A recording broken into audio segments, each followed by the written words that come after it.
All right, today we're going to dive into a really big, life-changing idea. It's something that challenges a belief most of us just accept without even thinking about it. This idea that what we do, our successes and our failures, that's what defines who we are.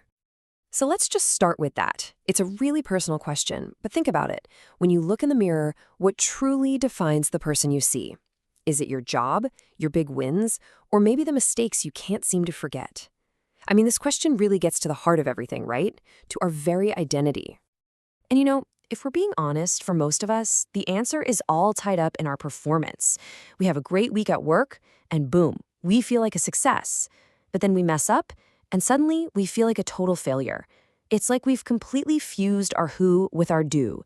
And man, that is a really unstable foundation to build a life on. And that's what leads us right into something you could call the performance trap. It's this endless cycle, isn't it? Trying to perform our way into feeling like we're worthy. It's the place where we get everything tangled up, confusing who we are with what we do. And take a look at these. They probably sound familiar, right? These are the kinds of lies that just echo in our heads when we're caught in that trap. Things like, I am my failures, or I am my weakness. It becomes our internal script, the voice that defines us by our worst moments and our biggest struggles. Okay, so if that's the problem, what's the solution? Well, the idea we're exploring today proposes something radically different. A new identity that isn't built on that shaky ground of your performance at all. And this slide just lays out the two options so clearly. On one side, you've got an identity based on what you do. It's like being on a teeter-totter, right? Constantly going up and down with your performance, your successes, your failures, your feelings. But then look at the other side, an identity based on who you are. It's a fixed position. It's an anchor grounded in something totally outside of you. And this really gets to the heart of it all. A Christian identity isn't something you earn through your behavior. It's something you receive as a gift. It's rooted entirely in what Christ has already done. And because of that, your identity becomes fixed. It becomes secure. It's not fragile and all dependent on how you did today. So, what does this new identity actually look like? What does God say about you? Well, because of what Christ has done, he looks at a believer and says, you are innocent. And it doesn't stop there. He also says you are righteous. Now, that doesn't mean you've never messed up. It means Christ's perfect track record is now credited to you. It's yours. And then comes the most staggering one of all. In God's eyes, your identity is perfect. Just think about that. Complete, lacking nothing that's needed for his total acceptance. So how is that even possible? Well, this verse from 2 Corinthians explains it. It talks about this incredible exchange. All of our sin, our mess-ups were placed on Christ. And in return, his perfect righteousness was given to us. It's like we are literally wearing his perfection. Okay, I know what you're probably thinking right now. Hold on. If my identity is perfect, why do I still struggle so much? Why do I still sin? And that's a great question. It feels like a huge contradiction, but let's look at how this gets resolved. This idea from the book of Hebrews really clears it up. It shows that we live in this kind of dual reality. Look here, our identity, who we are in Christ, has been perfected. It's a done deal, complete, finished, secure.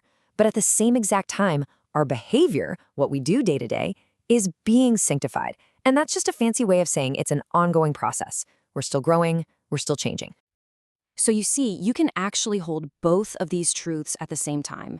You can genuinely say, my sin is gone, because your identity is secure and it's been dealt with, even as you're confessing the sin you struggled with today. It's both and. And listen, this isn't just some abstract theological idea. This has a massive impact on our daily lives, because understanding who you are completely changes why you do what you do. Your new identity literally becomes the fuel for your actions. Just look at this contrast here. The old way, the performance trap, is all about obeying God to try and earn an identity, to prove you're good enough. It's exhausting. But the gospel way flips that completely on its head. We obey, we try to live better, because our identity as loved, accepted children has already been given to us. It's a response out of gratitude, not a requirement to get in.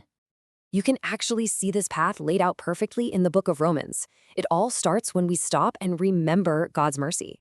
Then, out of that memory, we receive our new identity. We accept that it's true. And what's the natural result? We respond with a life that just becomes an act of worship. So this really brings us full circle, doesn't it? It all comes down to actively rewriting that internal definition we have of ourselves. It means consciously, intentionally, trading the old lies we've been telling ourselves, the ones from the performance trap, for the new truths that God speaks over us. And this is the trade. This is what's on the table. You get to exchange those old heavy labels like, I am my failures, or I am my sin, for the truth God speaks about you. He says, you are justified, you are loved, you are righteous, you are mine. That is the bedrock of a truly secure identity. And when you start to really live from that place of security, everything starts to change. Trying to do the right thing is no longer this heavy burden to earn love. It becomes this joyful response to a love you've already been given.